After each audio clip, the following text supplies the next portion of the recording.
আমরা সকলেই অবগত আছি যে বর্ণী শিক্ষা এমন একটি শাখা যেখানে নারীদের বিভিন্ন সমস্যা নিয়ে কাজ করা হয়। আর এই বর্ণী শিক্ষার এমন একটি অঙ্গ সংগঠন এখানে 7টি অঙ্গ সংগঠন নিয়ে কাজ করে এবং তার একটি অঙ্গ সংগঠন হচ্ছে সমাজ বিদুষী নারী।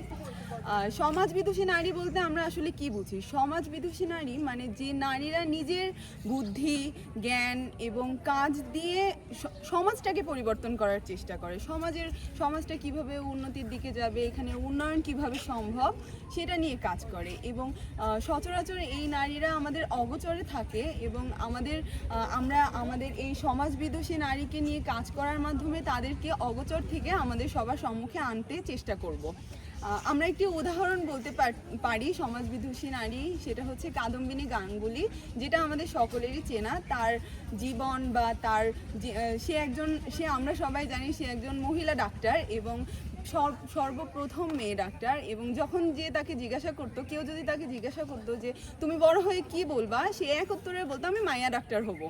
তো ওটা আমাদের পিছিয়ে পড়া নারীদের জন্য একটা ইন্সপিরেশন, যেটা আমাদের নারীদেরকে আরও সামনের দিকে এগিয়ে যেতে সাহায্য করবে। তো কাদম্বিনী গাঙ্গুলির ক্ষেত্রে তার পরিবারে সবার সহায়তা বা সাপোর্ট বা তার পারিপার্শ্বিক পরিবেশ তার পক্ষে ছিল না।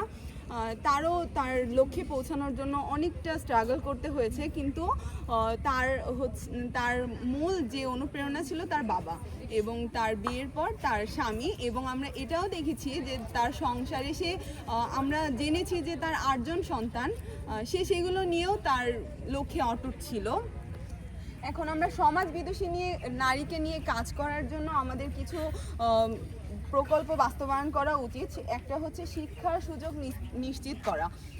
আমাদের সমাজে এখনও কিছু মানুষ মনে করে যে নারীদের জন্য শিক্ষা কেন, নারীদেরকে শিক্ষিত করে কি হবে, তারা বিয়ে করবে, সন্তান লালন পালন করবে, এইটুকুনের মধ্যেই সীমাবদ্ধ। শুধুমাত্র এই পার্সপেকশন থেকে আমরা অনেকেই সমাজে নারীদেরকে শিক্ষার দিকে অগ্রসর হতে দিই না এবং সেক্ষেত্রে একটা বড় বাধা সৃষ্টি করে অর্থ। যদি আমরা নারীদের বৃত্তির ব্যবস্থা করি যে নারীরা পড়াশোনা করতে পারবে বিনা খরচে বা অল্প খরচে, সেক্ষেত্রে আমরা দেখতে পাবো যে অনেক নারী কিন্তু আরও বেশি সংস্থান নিশ্চিত করা, কর্মসংস্থান বলতে নারীরা নিজের পায়ে দাঁড়ানোর সুযোগ দেওয়া উচিত। যদি নারীদের শিক্ষিত, এখনও আমাদের সমাজে অর্ধ নারী অশিক্ষিত।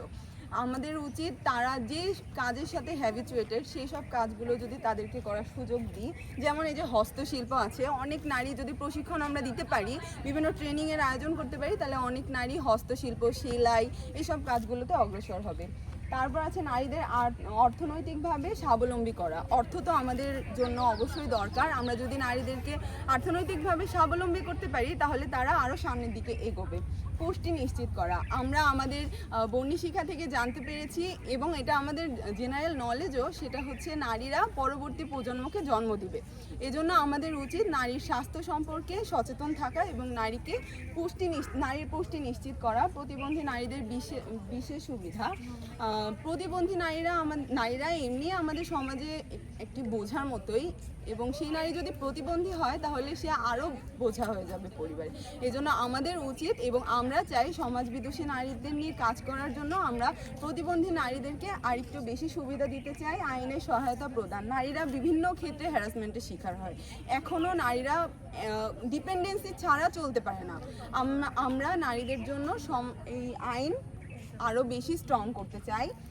এবং আমি ছোট্ট একটি উদাহরণ দিতে চাই। আমাদের ভার্সিটির অপোজিটে যে স্টুডেন্ট কর্নার, এই স্টুডেন্ট কর্নারের যিনি হোস্ট ছিলেন তিনি মারা গেছেন, সেই মামা, এবং সেই মামি কিন্তু সেই দোকানের হালটা ধরেছে। আমরা তাদেরকে বিভিন্নভাবে ফান্ড কালেক্ট করে, বিভিন্নভাবে মোটিভেশন দিয়ে আমরা তাদেরকে ইন্সপায়ার করেছি যে আপনি এটা চালান, আমরা সাথে আছি, যে কোনো ধরনের সহায়তা আমরা তাদেরকে হেল্প করবো। আমরা চাই আরও নারীদেরকে নিয়ে কাজ করতে, আমরা চাই নারীরা আরও সামনের দিকে এগিয়ে যাক।